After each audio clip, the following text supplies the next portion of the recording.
परिचय। माँ, तुम क्या कर रही हो? मैं तुम्हारी फ्रॉक पर एक प्रतिरूप की सिलाई कर रही हूँ। माँ, क्या तुम मेरी कुछ और फ्रॉकों पर इस तरह के प्रतिरूप की सिलाई कर सकती हो? क्यों नहीं, लेकिन मेरे पास उन प्रतिरूपों के लिए पर्याप्त बटन नहीं है। क्या तुम उन्हें मेरे लिए खरीद लाओगी वंशिका? ठीक है माँ। आपको कितने की आवश्यकता होगी? मुझे एक प्रतिरूप के लिए 16 की आवश्यकता पड़ेगी। मैं 5 फ्रॉकों पर प्रतिरूप चाहती हूँ, इसलिए मुझे 16 गुना 5 यानी 80 बटन खरीदने होंगे। बिल्कुल ठीक वंशिका। बच्चों, इस पाठ में आप बीजगणित के बारे में सीखेंगे। उद्देश्य। इस पाठ के अंत में आप निम्न करने में सक्षम हो जाएंगे: बीजगणित को परिभाषित करना, चर राशि को परिभाषित करना, सामान्य अंकगणितीय गुणधर्मों को व्यक्त करने के लिए चर का उपयोग करना, ज्यामितीय अवधारणाओं को व्यक्त करने के लिए चर का उपयोग करना, वास्तविक जीवन की समस्याओं का अनुवाद बीजीय व्यंजकों में करना, बीजीय समीकरणों को हल करना, चर की संकल्पना। अनन्या लकड़ी के त्रिकोण का उपयोग करके नृत्याकृतियां तैयार करती है। एक दिन उसे अपनी सहेली रीता से 10 ऐसी नृत्याकृतियां तैयार करने का एक निवेदन मिलता है। अनन्या को उन्हें बनाने के लिए कितने त्रिकोणों की आवश्यकता होगी? नृत्याकृतियों को ध्यान से देखो। अनन्या इसे बनाने के लिए 9 त्रिकोणों का उपयोग करती है, इसलिए 10 नृत्याकृतियों के लिए अनन्या 9 गुणे 10 बराबर 90 त्रिकोणों का उपयोग करेगी। रीता की चाची इन आकृतियों को देखती है और उन्हें इतना पसंद करती है कि वो 50 ऐसे नग बनाने का आदेश दे देती है। अनन्या इन 50 नृत्याकृतियों में कितने त्रिकोणों का उपयोग करेगी? अनन्या एक आकृति में 9 त्रिकोणों का उपयोग करती है, इसलिए 50 आकृतियों में वो 9 गुणे 50 बराबर 450 त्रिकोण उपयोग करेगी। अनन्या 50 आकृतियों में 450 त्रिकोणों का उपयोग करेगी। एक एकल नृत्याकृति में अनन्या द्वारा उपयोग किए जाने वाले त्रिकोणों की संख्या स्थिर है, हालांकि उसके द्वारा उपयोग किए गए कुल त्रिकोणों की संख्या उसके द्वारा तैयार की गई नृत्याकृतियों की संख्या के आधार पर बदलती है। इसलिए हम निम्नलिखित व्याख्या द्वारा सामान्यीकरण कर सकते हैं। यदि अनन्या n नृत्याकृतियां तैयार करती है, तब उसे 9 गुणे n त्रिकोणों की आवश्यकता होगी। बीजगणित। बीजगणित गणित का एक खंड है जो वर्णमाला के अक्षरों के साथ संख्याओं को दर्शाता है। विभिन्न उत्तर प्राप्त करने के लिए अक्षरों को विभिन्न संख्याओं से बदला जाता है, इसलिए चूंकि अक्षर का संख्यात्मक मान घटता बढ़ता है, उन्हें चर कहा जाता है। आइए कुछ और वास्तविक जीवन की परिस्थितियों को देखते हैं जिसमें बीजगणित का उपयोग किया जाता है। राजू एक हाउसिंग सोसाइटी में कारों को साफ करता है। वह प्रत्येक कार को साफ करने के 200 रुपए लेता है। राजू की कुल आय चर के रूप में व्यक्त कीजिए। राजू की कुल आय उसके द्वारा साफ की गई कारों पर निर्भर है। मान लीजिए कि वो n कारें साफ करता है। राजू द्वारा एक कार को साफ करने का मूल्य 200 रुपए है, तो राजू द्वारा n कारों को साफ करने का मूल्य 200 गुणा n रुपए होगा। अतः राजू की कुल आमदनी है 200 n रुपए। आइए एक और उदाहरण देखते हैं। रिया अभी 5 वर्ष की है। अब से 10 वर्षों बाद की उसकी आयु ज्ञात कीजिए। एक चर के साथ व्यंजक का सामान्यीकरण कीजिए। अभी रिया की आयु 5 वर्ष है। 10 वर्ष पश्चात रिया की आयु 5 जमा 10 होगी। m वर्ष पश्चात रिया की आयु 5 जमा m होगी। इसलिए अब से m वर्षों के पश्चात रिया 5 जमा m वर्ष की हो जाएगी। अंक गणितीय गुण एवं चर। आइए अब चरों की सहायता से कुछ और अधिक उपयोग होने वाले अंक गणितीय गुणों को व्यक्त करते हैं। ये गुण हैं क्रम विनिमय गुण, सहचर्य गुण, वितरण गुण। आइए प्रत्येक बिंदुओं को संक्षेप में देखते हैं। क्रम विनिमय गुण। दो संख्याओं का जोड़ और गुणा क्रम विनिमय होता है। दूसरे शब्दों में दो संख्याओं के जोड़ और गुणा के क्रम में बदलाव उनके योग और गुणन को प्रभावित नहीं करता है।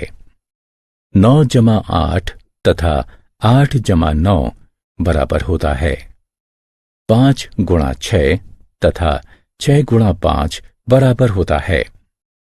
क्रम विनिमय गुण सभी संख्याओं के लिए सत्य है। अतः हम इसका चरों के साथ निम्न रूप से सामान्यीकरण कर सकते हैं। a जमा b बराबर b जमा a गुणा b बराबर b गुणा a। सहचर्य गुण। तीन संख्याओं का जोड़ और गुणा सहचर्य होता है। दूसरे शब्दों में तीन संख्याओं के जोड़ और गुणा के क्रम में बदलाव उनके योग और गुणन को प्रभावित नहीं करता है। कोष्ठक में 9 जमा 8 जमा 7 तथा 9 जमा कोष्ठक में 8 जमा 7 बराबर हैं। कोष्ठक में 5 गुणा 6 गुणा 4 तथा 5 गुणा कोष्ठक में 6 गुणा 4 भी बराबर हैं। सहचर्य गुणधर्म सभी संख्याओं के लिए सत्य है। अतः हम इसका चरों के साथ निम्न रूप से सामान्यीकरण कर सकते हैं। कोष्ठक में a जमा b जमा c बराबर है a जमा कोष्ठक में b जमा c बराबर है a गुणा b गुणा c बराबर है a गुणा b गुणा c बराबर है।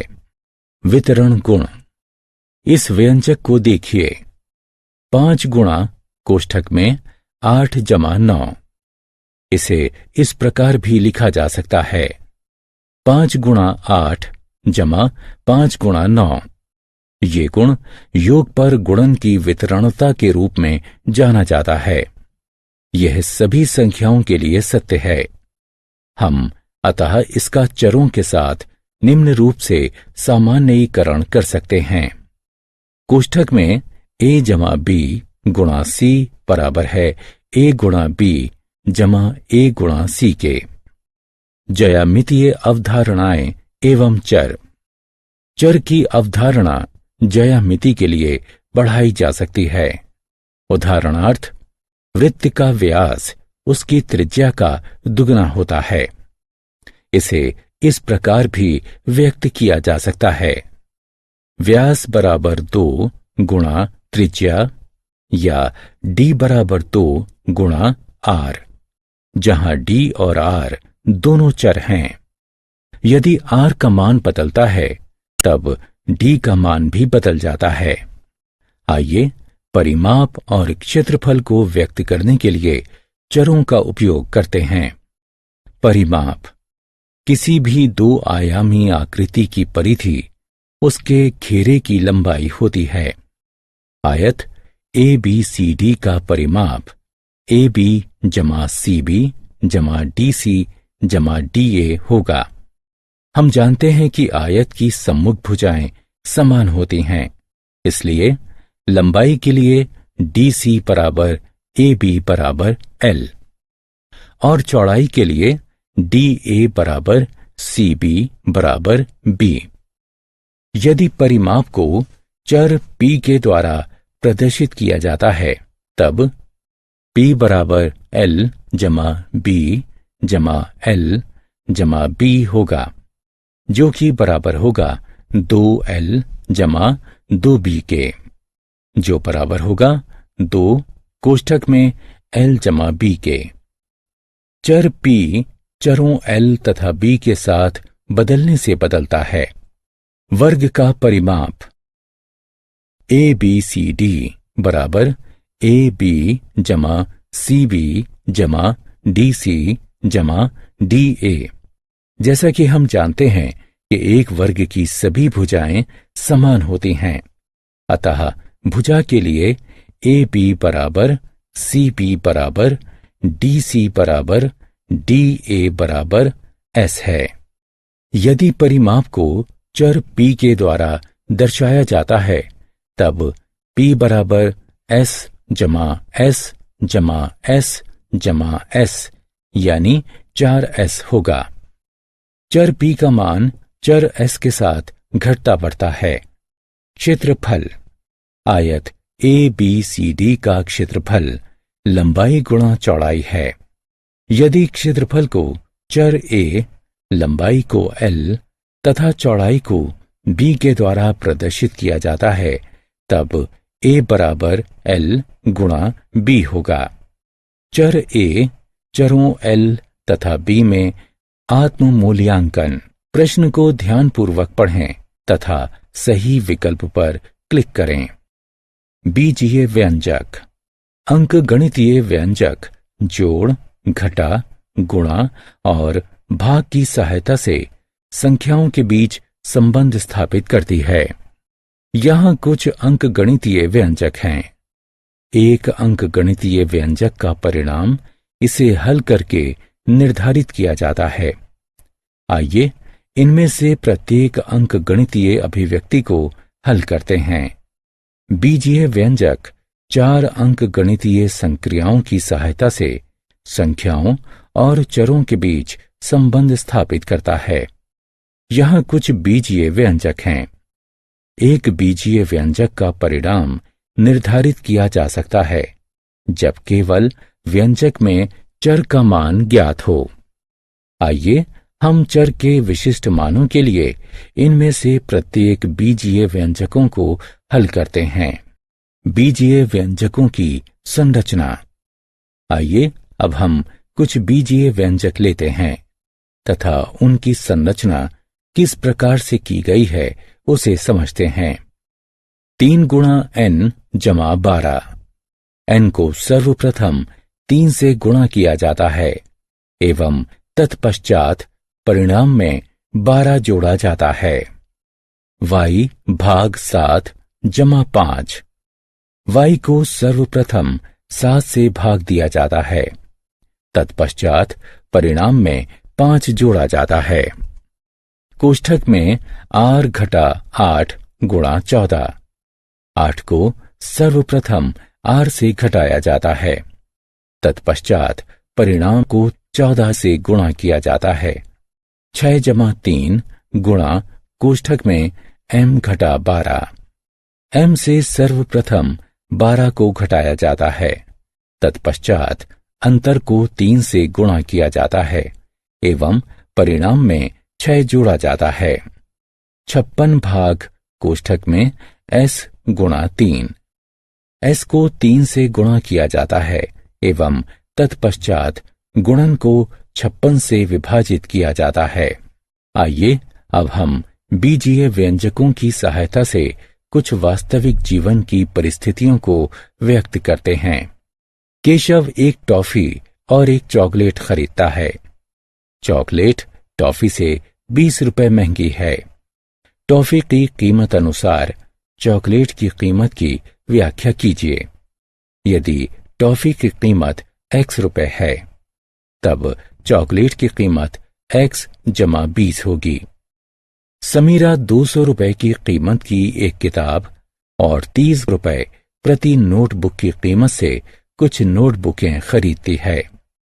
एक बीजीय व्यंजक के रूप में समीरा द्वारा खर्च की गई कुल राशि की व्याख्या कीजिए।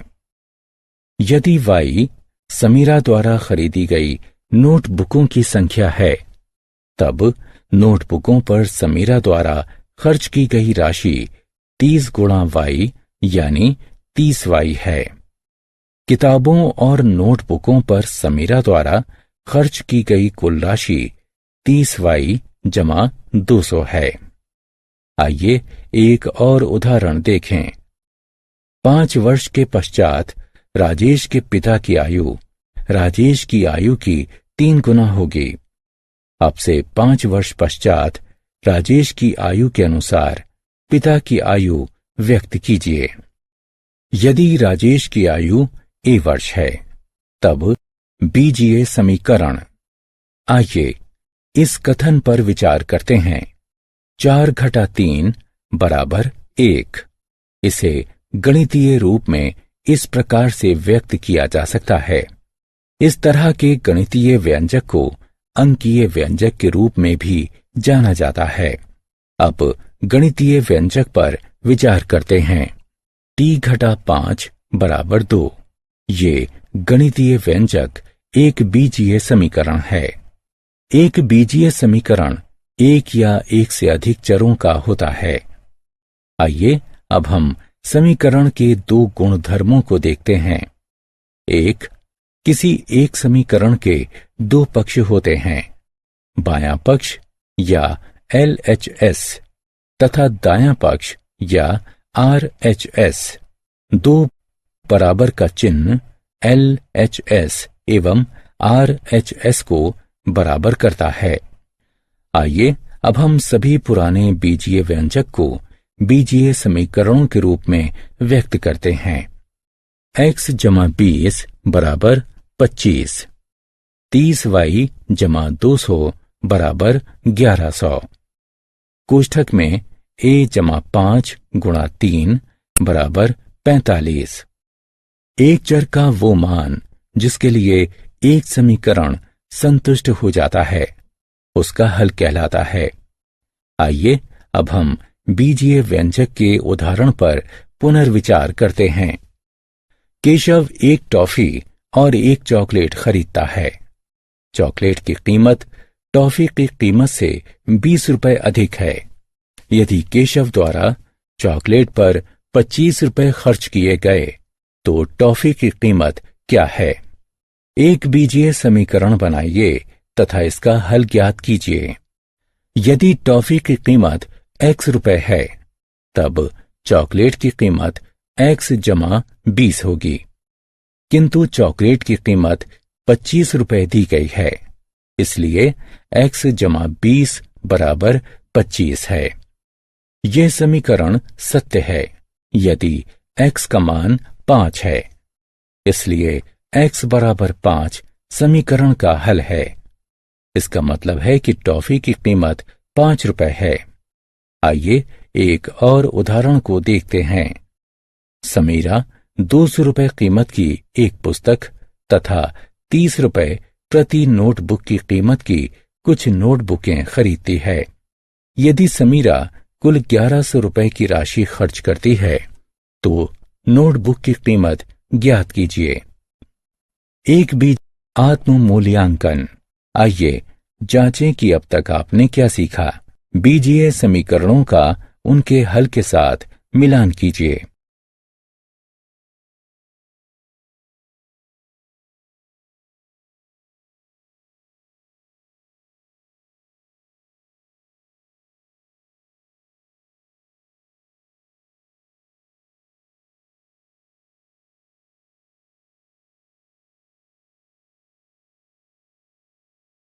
सारांश। आइए हमने जो कुछ सीखा है उसे संक्षेप में दोहराएं। बीजगणित गणित का एक खंड है जो वर्णमाला के अक्षरों के साथ संख्याओं को दर्शाता है। वर्णमाला के अक्षर जो संख्याओं को दर्शाते हैं चर कहलाते हैं। चर के विभिन्न मान होते हैं।